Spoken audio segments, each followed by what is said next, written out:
the best. I'm blessed to know that lust is a test. I used to be the victim, now I'm just envisioning.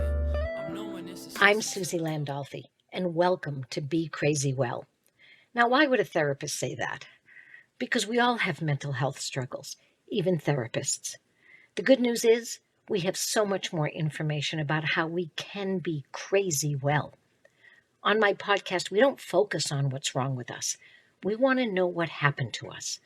We're going to explore how trauma affected us, both negatively and positively. That's right.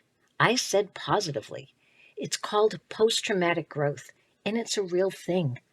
Be Crazy Well will share mental health wellness practices, the newest mental health research, and most importantly, how we all get to create the person we deserve to be and the life we deserve to live.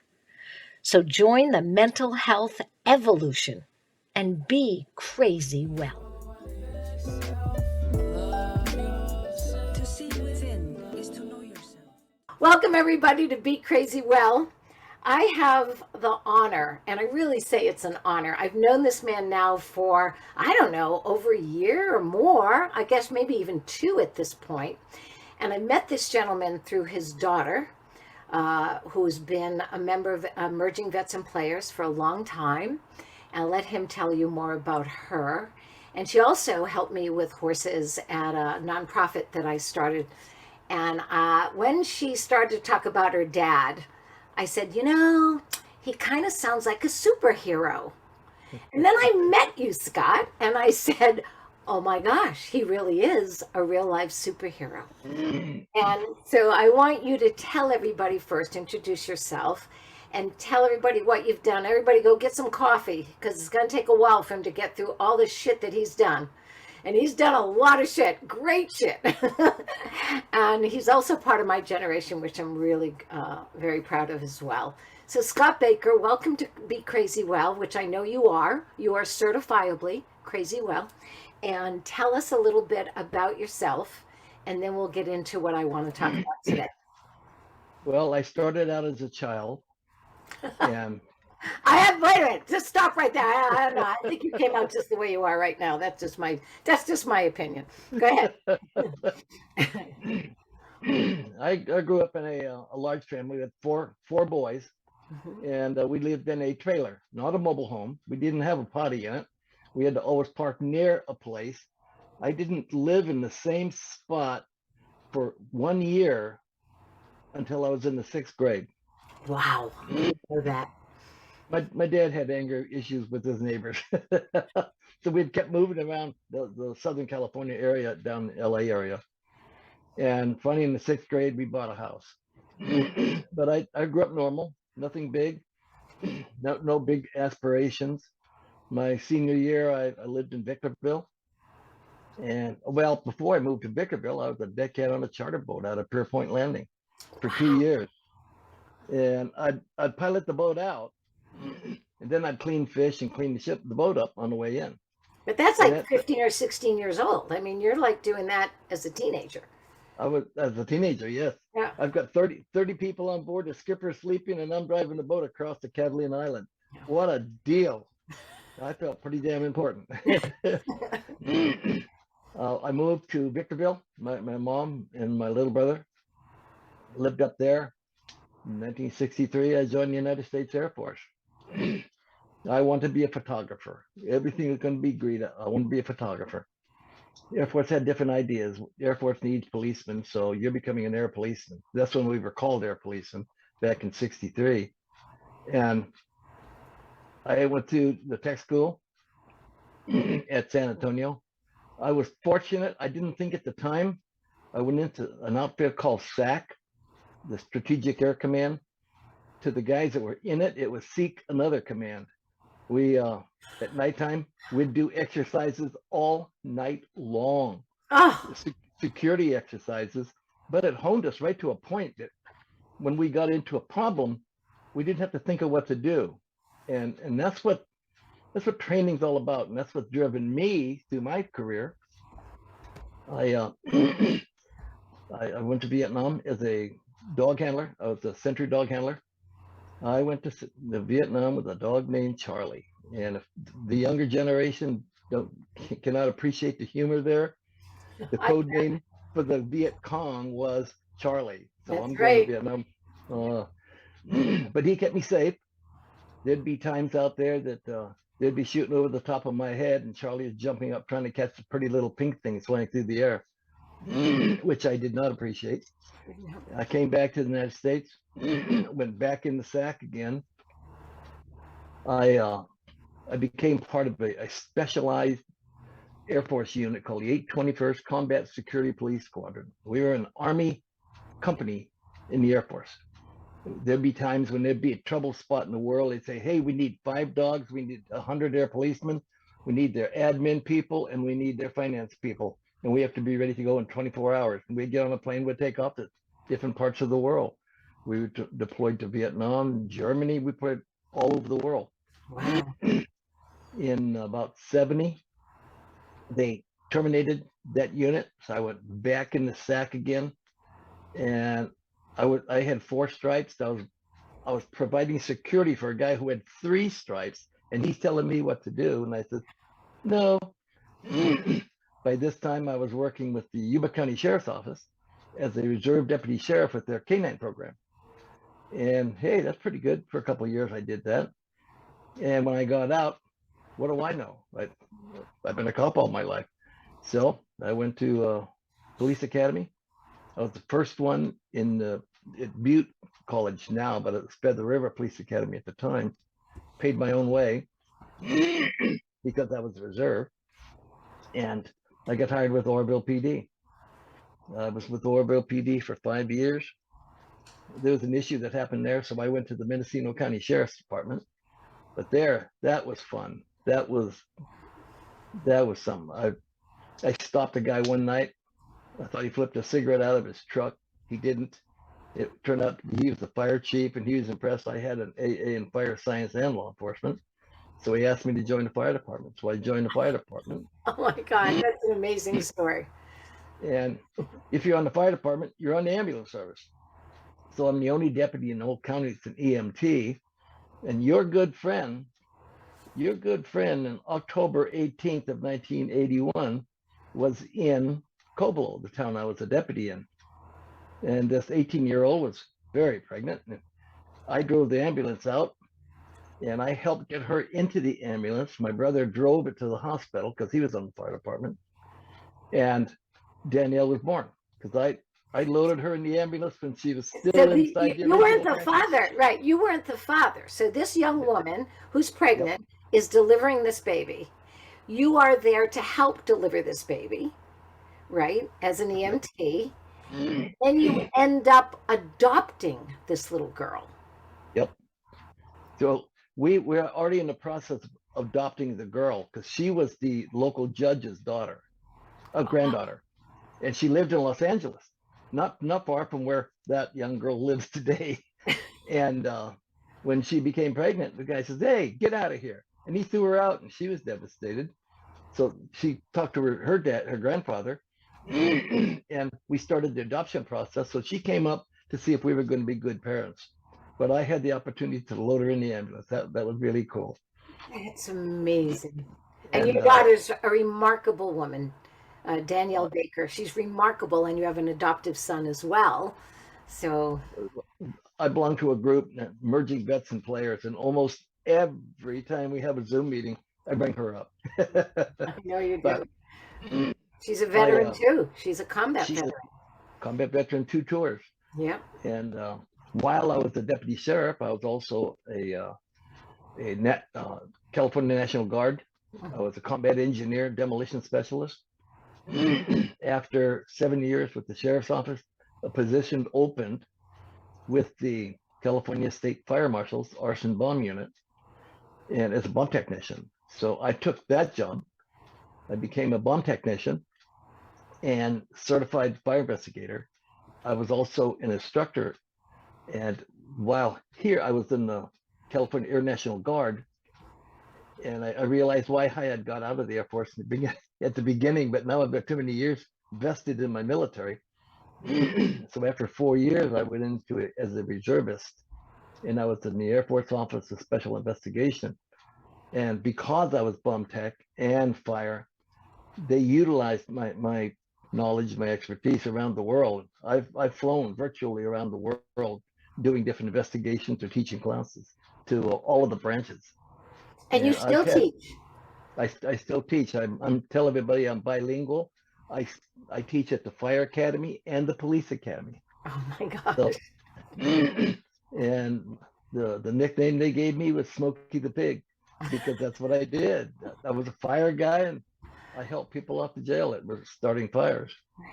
But after 29 years with the state fire marshal's office, I retired, and I'm now working for a private outfit, and I'm through the northern half from Bakersfield all the way up to the border, doing private investigations for insurance companies for fires. In fact, I've got one right now that I'm waiting for my car to get fixed so I can go to. You know, Scott, that brings us up to the present. And I was so grateful when you said yes to be able to share your story with everybody. So you are the oldest member of MVP, Merging Vets and Players, which I've mentioned many times. Most people here that listen to my podcast know that I'm the clinical director. And so when you came in, I was so grateful and yet a little bit sad because then I wasn't the oldest person anymore because I'm usually the oldest person in there. But what it speaks to, and this is what I want to talk to you about, there was nothing like this when you came home from Vietnam because I was there. And the country was so filled with fear and sadness that turned to anger. And it unfortunately was directed towards the men and women that actually fought in Vietnam. Not the people who sent them necessarily, but the people that served. And one of the things you keep saying at MVP all the time is, I didn't know how much I was carrying until you came to MVP. Can you speak a little bit to that about what it's like for combat veterans and first responders, because you're that too, that can talk about how important it is to have a place to constantly clean out your rucksack or your go bag? When I came back, I flew into a military air base, and then I flew from there to LAX, downtown Los Angeles, where my brothers picked me up. When I got off the plane, I was greeted so warmly that I was spit on several times by people. I was in uniform, and it just I couldn't throttle them, I couldn't fight back because I was still on active duty, and I was beyond angry. You know, I didn't send myself over there. Government sent me over there, and I was just doing my job. And no, I didn't kill babies, and we didn't do that kind of stuff. But it was anger, it was a real anger. We have celebrities looking down on us, talking about us as though we were murderers, and got me angrier yet. At times, during tense situations, being a police officer, I had to hold back because the people I worked with, they had no idea what I'd seen, what I'd been through. And I don't think there was one of them that I've worked with that had to dig a hole in the ground with their hands and try to stay out of the way of bullets going across the top of you. Yeah. I mean, not one of them. And there was nobody you could talk to because my first ex-wife, she helped out a whole lot, but no one in her family is military. And of course, my second one, that was worse yet. But at any rate, both the wives I've had, they couldn't understand why I could get triggered so fast. And when my daughter Danielle mentioned MVP, I listened, and I don't stay quiet. I'm always noisy. I always let people know I'm there. Maybe because of my background, but I found that there were people there that had the same experience as I did. There were people there that had the same issues that I had, and we were triggered in different manners because it's all different ways. I was thinking about, sent you a letter, and every time I hear a Huey aircraft, a Hughes aircraft, whoop, whoop, whoop, bang, I'm right back in Vietnam. It's just a sound, and it's not a threatening sound, but it puts me back there. And I remember things I don't want to remember. Yeah. But In that letter that you sent that was written by Mr. Holland, he talked about the smell. And one of the things we know, he was talking about the smell of diesel. One of the things we know is all your senses can bring back a memory. Smell being actually the strongest one of all. And it can bring back great memories. The smell of pumpkin pie, if that was a big deal in your family and it helped, or chocolate chip cookies, which is why real estate brokers put chocolate chip cookies when you come to see a house. But for you, not knowing that these moments were going to happen at any time, and that there was no one there that you could say, hear that helicopter sound? This is what happened in Vietnam when I heard that. So you never got to say it. Is that true? Was it part of that? we could never let the cat out of the bag. We couldn't you couldn't get the weight off your back. That's right. Because it was always there. It's always... And no one would understand what you're talking about. Like you say, smell. I smell diesel smoke. First thing I think of is burning poop coming out of the buildings. Yeah. And because that's what they did. And a lot of us are paying the price for that. But for me, I was in a place called Binh Dinh Province, a place called Phuket Air Base. And they still use it today. We built a damn good runway for them. And it was heavily sprayed, the most heavily sprayed area with Agent Orange in Vietnam. And here I'm digging holes in the ground, and I walked in it all night long. Yeah. And so, but I mean, and you're right, your smells. But for me, like you say, the smell of diesel smoke. But the big thing is when I hear a Huey, whoop, whoop, whoop.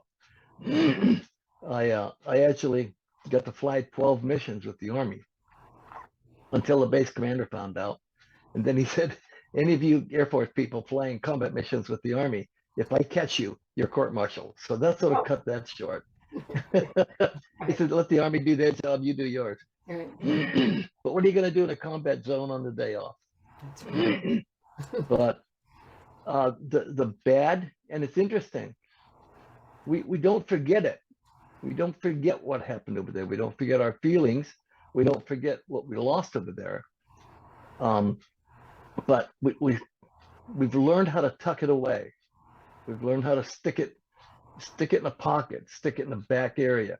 But every once in a while, something will go on. And it doesn't have to be under stress. It just happens. Yeah. And whoop, whoop, whoop. Yeah. You said something else very important. You talked about your dad and his anger.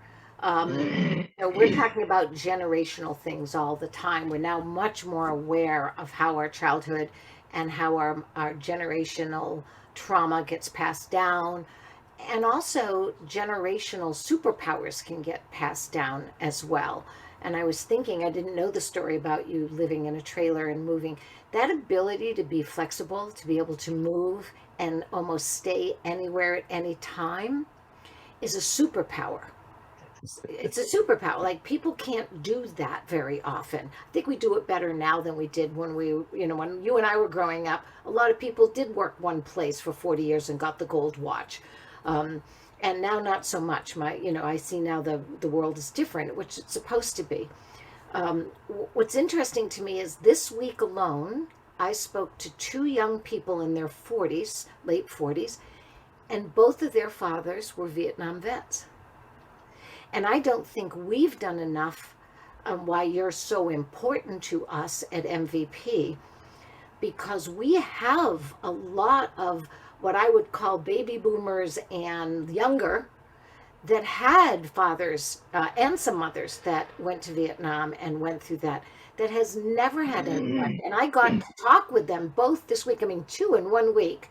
They were actually in a treatment program for drug and alcohol use, partly because of the trauma they went through with their dad, because the dad never got any treatment either. So it's just fascinating. Yeah, well, my dad was former Army, and he was in Panama before World War II, Mhm. and he got out of the Army, and when World War II kicked in, I don't know if he tried to get in or not, but they said, no, you're a machinist. We need you out here.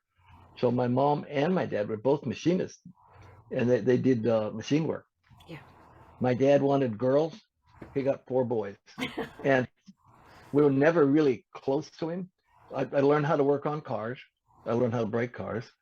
But we were never went fishing, never went hunting, never did anything, never close to my dad. So my mom taught us a lot. And the stuff that she taught, my love for good music. I mean, I can listen to any type of music well, opera. I don't like people screeching. I mean, but good music and the jazz 50s, 60s stuff Ah, yeah. and some of the stuff today. Mhm. But it's interesting how you have to you look and you take chances. And like for the people who don't know what I said about fail, I don't use the word fail in my vocabulary because you say fail, it's an automatic down. Then you start depressing yourself. You did something. No, you didn't. You tried something, tried to do something. It didn't meet your expectations, but did you learn something? Yeah, I learned something. Well, how can you fail when you learn something?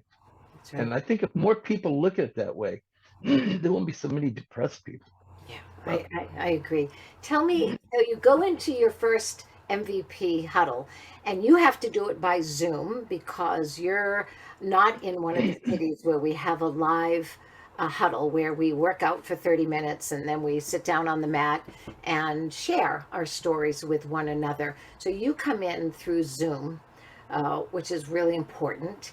And I'm grateful we have that. Tell me what happened to you when you started to come to these huddles with these men and women. I had an experience long time ago, back in 1974, and it was traumatic. And I didn't talk about it. I tucked it away. I stuck it in the corner. And when I started attending the Zoom meetings, and I have been to LA a couple times to the gym and what have you, but thank goodness for COVID-19, we do have Zoom, and we can have people all over the country meeting here. And I saw that other rough, tough combat vets were just as vulnerable as I was. And one one Zoom meeting, I let out of the bag how I had received a radio call to there was a wrecked police car. When I got there, my good friend, he was the juvenile officer, and he had pulled me to work with him on the juvenile problems, was laying on the ground outside of the squad car, hit a pole. And I jumped out and I immediately started giving him CPR, not knowing at the time exactly what the problem was, but he wasn't breathing. So trying to give him CPR and unknowing that he had an aneurysm, I was actually pushing the blood out of his system. And he will pass away. He died. And I held myself responsible until we found out exactly what had happened, but it still was a guilt trip. And here, of all the people I tried to save, one of my coworkers, a good friend of mine, and I don't want to push the blood out of it. And that was something I carried a long time. But the first time I said it, I couldn't get through it. Right. It was really emotional. It's still a little emotional, Mhm. but at least I can get it out. If you have something that really bothers you, you got to tell somebody. You have to let it out because if you don't, it's going to eat you up. And that's what was happening to me. So as a result of that, I said, you know what? You didn't screw up. You didn't fail. You tried something and it didn't work. And it wouldn't have worked. Nothing would have worked because he was almost already gone right there. Mhm. But working with the Zoom, working with MVP people and meeting them also, it's enhanced, enriched, and favored my lifestyle, my life, my outlook, and everything else.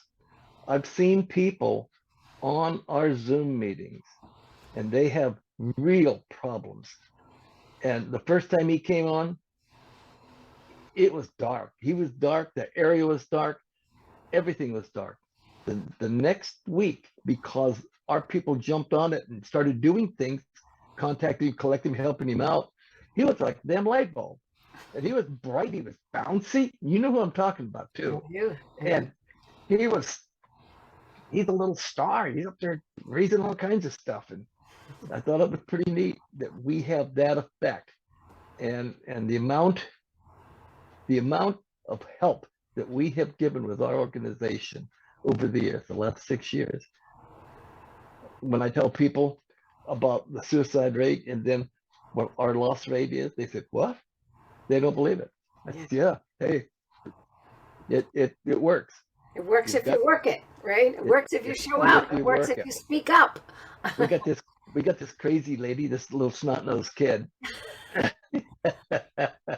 In case you haven't picked up on it, that's my nickname for her, snot-nosed kid. It is. It's a term of endearment. It sure is.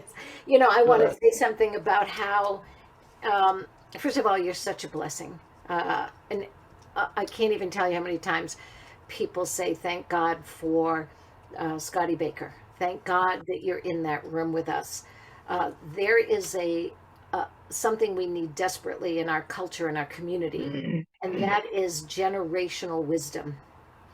We deserve to have wise elders. We deserve to make sure that our young people get to be with us, learn from us, and keep teaching us. That idea that an old dog can't learn new tricks, that's bullshit. An old dog can learn new tricks, and I'm one of them, and so are you. And the idea that we are there to hold that space with them and say, look, if I can change, if I can do this, you can do this at 20, 30, 40, or 50, or 60. You can do this too, and you deserve to do it. And Scott, that's what you bring every single time you are in those rooms with us and you speak up. You let everybody know that we should never stop learning. We should never stop changing. We should never stop creating the person we deserve to be and the life we deserve to live. And you are the epitome of being a wise elder. Well, I'll be the elder, okay? Yes, well, let me just tell you, young whippersnapper. Whippersnapper, yeah. I've been told I do that too well. But at my age, I'm still teaching. And I think it's important that people who have knowledge, background, experience, teach it to the new ones coming up. I agree. Because I refuse to grow up. As this comment was made last night, well, I haven't grown up yet. I said, you don't have to grow up. Who says you have to grow up? Who wants to be stodgy? When I was in the fire marshal's office, I was criticized for having too much of a sense of humor. They didn't promote me to be a supervisor because I had too much of a sense of humor. That's crazy. That's not crazy well. That's crazy not well. It angered me. But if I had taken the supervisor's job, I'd be living in Los Angeles and I wouldn't be able to teach here. I wouldn't have the job I've got now. So, yeah. Thank you. And you know, the sense of humor, what's so important about all of that is we know that it lowers our stress level. We know that it makes it easier for us to be resilient, to continue, to grow, to be healthy. So that's actually antithetical to what keeps us healthy. And we can pretend we're more serious and we can take everything very seriously. That doesn't necessarily, it makes us better. And it doesn't mean that we're being honest. Yeah. Yeah. Well, I've seen these guys. They're stodgy. They're serious all the time. Yeah. Hey, come on, give me a friggin' break. But we're not. Everybody's not Sally Ride or these others. We're not going to get off the damn planet alive. And if you do, you got to come back to it. That's right. So, and some they get partial out there, but the big thing is, you know, you've got to look at life in the perspective. Wow, I've had very dark thoughts at times. All I have to do is turn the wheel, and I'll take that truck head on, and it'll be instantaneous. And then I start thinking, wait a minute, what am I going to miss tomorrow? That's it. What am I going to miss that's going to make my life better? Or what am I going to miss that I could be doing that would be really freaking super cool? And it brings me right back to out of my stupidity. I cannot think. I cannot. And I'm an old fart. I can't think of anything that's worth taking your life over. Yeah. I mean, it's. I don't know. Maybe I'm too much of an optimist, but I can't wait to see what's going to happen tomorrow. And You that's know, what's exciting. I can't wait to what's going to happen tomorrow because I get another Zoom with you tomorrow. So I'm not going to miss. I'm not going to miss that because you and I are going to cause some shit, which we usually do. We're the old farts. We disrupt everything, which is a good thing, and we make them laugh. Scott Baker, you are such a gift. You are such a blessing. I don't even know how we got to deserve you. And I appreciate your daughter as well. Bless your son that you also chose. The hardest thing in the world. It's one thing to make a child. I get that. For me, and knowing, because I did try, it didn't work out for me to adopt a child. And that to me is the ultimate of parenting. When you choose to go take a child and give it the home that it deserves. So thank you for that. Thank you for all your service. Thank you for all that you continue to do to serve. And I look forward to many more times that you and I raise hell. I'm all for it. Well, I'll just be the male without adult supervision. I'll just That's carry right. on. Well, don't look to me for adult supervision because I'm going to be right along with you following whatever you do. Scott Baker, Well, bless you. thank you very much. Yeah. Anything else you want to share? No, I've got two fantastic kids, two Yes. marriages that didn't go, belong to the two ex-wives club, but I have two great kids, and talked to my son this morning. He's, like you say, he's adopted. I Yeah. had to go halfway around the world to get him. But Amazing. if anybody out there is contemplating adopting, you know, you can get my number from Suzi. You have to tell them early on. Both of my children, before they even knew what the word adopted was, heard it over and over. That's right. We And chose when you. Danielle figured it out, is Aunt Donaldin my birth mother? That's the way she worded it. Yeah. I said, yeah. And she, like, I punched her. Any problem? No. She still calls her birth mother. Yeah. She's lived with her in the family, Mhm. and there's no issues. She knows who she is. She knows where she is. She used it in school against other kids, doing the family tree. I don't know if I told you, second grade family tree time, and he said, "Okay, Danielle, what's your family tree?" And she's, "Well, I get my dad's side and this my mom." "Okay, sit down." "Oh no, Danielle, you can only have two sides of a family tree." And she goes, "Oh no, oh no." She goes, "I have a big family tree. I'm adopted." And what? And by the end of the year, half the class was mad at their parents because they weren't adopted. That's right. That's a great story. That's a great story. Oh my But gosh. And you're right. And the nice thing that you did for your children is you told them the truth, which means that they can trust you. So not telling them that they're adopted just makes them realize later in life that you lied to them. And and that's, yeah, and that's not okay. You get to tell them the truth in pieces. I get that, and age appropriate, but you never, like, lying is not going to help that child. Never does. that happened to a friend of mine. The kid was 14. He finally figured it out. Yeah, What else have you lied to me about? that's exactly right. So, So, all right, Scotty Baker, we're going to revisit this again. We're going to okay. be back again. And bless you. And I'll see you in the huddle room tomorrow night. For all of you, this has been Be Crazy Well. And MVP, you can look it up, Merging Vets and Players. And our website, there it is, right on his chest, right there, MVP. And it's vetsandplayers.org. And we're for combat veterans and professional athletes. And it's such a great team. And we're in 8 cities around the country. And we have Zooms as well around the country. So bless you. Scotty Baker, I'll see you. You got it, kid. Bless You little you. snot-nosed kid. Bye-bye. Bye-bye. Love.